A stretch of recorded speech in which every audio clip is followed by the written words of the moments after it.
तुम्ही सुद्धा बाळ होण्यासाठी प्रयत्न करताय का? तर मग हा व्हिडिओ नक्की बघा आणि तुमच्या ओळखीच्यांमध्ये जे कोणी बाळ होण्यासाठी प्रयत्न करतात, त्या प्रत्येकाला हा व्हिडिओ पाठवा. आमच्या लग्नाला 4 वर्ष झाल्यानंतर आम्ही बेबी प्लॅनिंगसाठी सुरुवात केली आणि मग सुरू झाला गायनेकोलॉजिस्टचा शोध. याआधी आम्ही बोरिवलीमध्ये राहत होतो आणि एका फॅमिली मेंबरने आम्हाला एका गायनेकोलॉजिस्टचा नंबर दिला होता. आम्ही त्या गायनेकोलॉजिस्टला व्हिजिट केलं आणि त्या डॉक्टरने आम्हाला अक्षरशः लुटलं. जिथे आम्ही नॉर्मली कन्सीव्ह करू शकत होतो, तिथे ती आम्हाला आर्टिफिशियली कन्सीव्ह करण्यासाठी सजेस्ट करत होती. कारण तिला इन शॉर्ट आम्हाला लुटायचं होतं. ती प्रत्येक वेळेला वेगवेगळ्या टेस्ट सांगत होती आणि प्रत्येक वेळेला आम्हाला ती सजेस्ट म्हणजे आम्हाला कसं संबंध ठेवायचे किंवा काय आपण प्रिकॉशन्स घ्यायच्या किंवा कशी पथ्य पाळायची याबद्दल काहीच आम्हाला ती माहिती देत नव्हती आणि जस्ट ती वेगवेगळ्या ट्रीटमेंट सजेस्ट करत होती. त्याच्यानंतर मी जॉब स्विच केला आणि मी कळव्याला राहायला आलो आणि माझ्या वाईफच्या कलीगने आम्हाला एक डॉक्टर सजेस्ट केले. त्यांचं हॉस्पिटल मुलुंडमध्ये होतं आणि आम्ही विचार केला, की आपण या डॉक्टरांना व्हिजिट केलं पाहिजे. त्याप्रमाणे आम्ही एक दिवस निवडून डॉक्टरांची अपॉइंटमेंट घेऊन डॉक्टरांकडे व्हिजिट केलं. मग मी डॉक्टरांना भेटलो आणि मग डॉक्टरांनी आम्हाला टेस्ट सजेस्ट केल्या. त्यानंतर त्यांनी सांगितलं, की आपण एक कसं ओव्हरीमध्ये येतंय आणि आपण त्याप्रमाणे आपली सायकल कशी होते आणि त्याप्रमाणे संबंध कसे ठेवायचे, याबद्दल वेगवेगळ्या माहिती त्यांनी आम्हाला दिल्या आणि अतिशय उत्तमरित्या आम्हाला त्यांनी गाईड केलं. सो त्यांनी आम्हाला ज्याप्रमाणे गाईड केलं, त्याप्रमाणे आम्ही स्टेप्स फॉलो करून आम्हाला एका महिन्यातच आमच्या प्रेग्नन्सीचा रिझल्ट पॉझिटिव्ह आला. सो आम्ही त्या डॉक्टरांना पुन्हा भेटलो आणि डॉक्टरांनी सांगितलं, की 7 to 8 वीक्स पर्यंत वेट करा आणि मग बेबीचे हार्टबीट्स येतील. त्याच्यानंतर आपण फायनल डिसाईड करू. पण दिवसामागून दिवस जात होते आणि 7वा वीक आला. पण 7व्या वीकमध्ये बेबीचे हार्टबीट्सच आले नाहीत. सो डॉक्टर बोलले, की अजून 1 वीक वेट करूया. कदाचित लेट पण हार्टबीट्स येऊ शकतात. सो आम्ही 8व्या वीकपर्यंत वेट केला. पण बेबीचे हार्टबीट्स काही आले नाहीत. सो डॉक्टरांना मी परत भेटलो 8व्या वीकमध्ये आणि डॉक्टरांनी सांगितलं, की ही फेल प्रेग्नन्सी गेली आहे. बेबीची ग्रोथ होणारच नाहीये. सो ती प्रेग्नन्सी आमची फेल गेली. पुन्हा आम्ही लोकं निराश झालो आणि विचार केला, की अरे बापरे! एवढं सगळं करून प्रेग्नन्सी तर राहिली, पण फेल गेली. आता काय होणार? सो डॉक्टरांनी आम्हाला तेव्हाही धीर दिला, दिलासा दिला आणि आम्हाला सांगितलं, की नेक्स्ट मंथ पुन्हा आपण सेम प्रोसेस फॉलो करूया. सो डॉक्टरांनी सांगितल्याप्रमाणे आम्ही पुन्हा नेक्स्ट मंथमध्ये सेम प्रोसेस फॉलो केली आणि त्याच्या पुन्हा नेक्स्ट मंथमध्ये आम्हाला पॉझिटिव्ह रिझल्ट आला. पुन्हा आम्ही लोकांनी फिंगर क्रॉस करून ठरवलं, की आता ह्या वेळेस तरी बेबीचे हार्टबीट्स आले पाहिजेत. पुन्हा 7 वीकपर्यंत वेट केला आणि देवाने आमची प्रार्थना ऐकली आणि 7व्या वीकमध्ये बेबीचे हार्टबीट्स दिसायला लागले.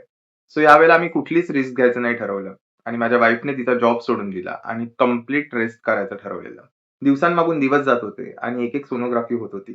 प्रत्येक सोनोग्राफीचे रिपोर्ट्स पॉझिटिव्ह येत होते आणि अखेर तो दिवस आला बाळाच्या जन्माचा. 2 फेब्रुवारी 2026 रोजी आम्हाला अपत्यप्राप्ती झाली. तर या प्रेग्नन्सीच्या जर्नीमध्ये आम्हाला एक गोष्ट लक्षात आली.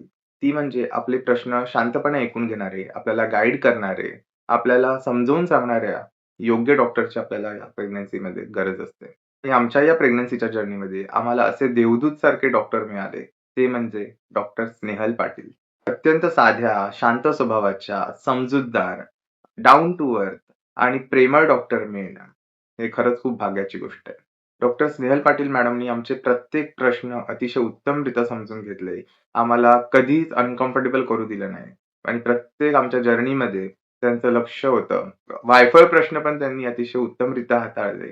प्रत्येक छोट्या-छोट्या प्रश्नांची त्यांनी उत्तरे दिली आणि कधीच त्या घाईत नसायच्या. शांतपणे आम्हाला नीट समजावून सांगायच्या, की आपल्याला आता नेक्स्ट प्रोसेस काय करायची आहे. प्रेग्नन्सीमध्ये काय आहार घ्यायचा, कसा व्यायाम करायचा, नेक्स्ट सोनोग्राफी कशी करायची आणि त्यासाठी कसं प्रिपेअर व्हायचं, हेही त्यांनी अतिशय उत्तमरित्या समजावून सांगितलं. आणि माहेर हॉस्पिटलची खासियत ही आहे, की त्यांचा स्टाफ आणि डॉक्टर सर्व एवढे प्रेमळ आहेत, की तुम्हाला अक्षरशः माहेरी आल्यासारखं वाटेल. या हॉस्पिटलमध्ये आमच्यासमोर घडलेलीच एक केस आहे. त्या ताईंचं वय 45 होतं आणि त्यांच्या लग्नाला 23 वर्ष झाली होती. तरी बाळ होत नव्हतं आणि या हॉस्पिटलमध्ये येऊन त्या कन्सीव्ह झाल्या होत्या. त्यांना ट्विन्स होते. आय-व्ही-एफने झाल्या असतील, ट्रीटमेंटने झाल्या असतील. 45 या वयामध्ये देखील त्या कन्सीव्ह झाल्या होत्या. हे महत्वाचं होतं. अतिशय बारीक होत्या त्या ताई. त्यांना जेवण जात नव्हतं. 5व्या महिन्यात पण त्यांचं पोटही दिसत नव्हतं आणि या गेल्या रामनवमीला त्यांना ट्विन्स झाले. एक मुलगा आणि एक मुलगी असं त्यांना झालंय. आणि महत्वाची गोष्ट ही, की त्या ताई उरणवरून मुलुंडमध्ये ट्रीटमेंट घेण्यासाठी येत होत्या. त्यामुळे तुम्ही किंवा तुमच्या नात्यामधली कोणी जर बाळासाठी प्रयत्न करत असेल आणि तुमच्या प्रयत्नांना यश येत नसेल, तर मी तरी सजेस्ट करेन मुलुंडच्या माहेर या हॉस्पिटलला डॉक्टर सचिन पाटील आणि स्नेहल पाटील यांना नक्की एकदा भेट देऊन बघा. खरंच डॉक्टरांमध्ये माणुसकीचं दर्शन होईल. इतके चांगले आहेत ते. त्यांचा स्टाफ आणि डॉक्टर सुद्धा तुम्हाला माहेरी आल्याचा फील देतात. आणि जाता जाता एकच प्रार्थना करतो. जगातील सर्व सुख एका बाजूला आणि आपलं स्वतःचं बाळ खांद्यावर घेण्याचं सुख एका बाजूला. आणि हे सुख जे जे इच्छित आहेत, त्या प्रत्येकाला लवकरात लवकर मिळो, हीच भगवती चरणी प्रार्थना. माहेर हॉस्पिटलचा ॲड्रेस आणि कॉन्टॅक्ट नंबर खाली डिस्क्रिप्शनमध्ये दिलेला आहे. आणि जर तुम्हाला त्यांचा अनुभव आला, तर खाली कमेंट सेक्शनमध्ये येऊन नक्की कमेंट करा. आणि हा व्हिडिओ ज्यांना खरंच गरज आहे, अशा व्यक्तींपर्यंत पोहोचवा. धन्यवाद.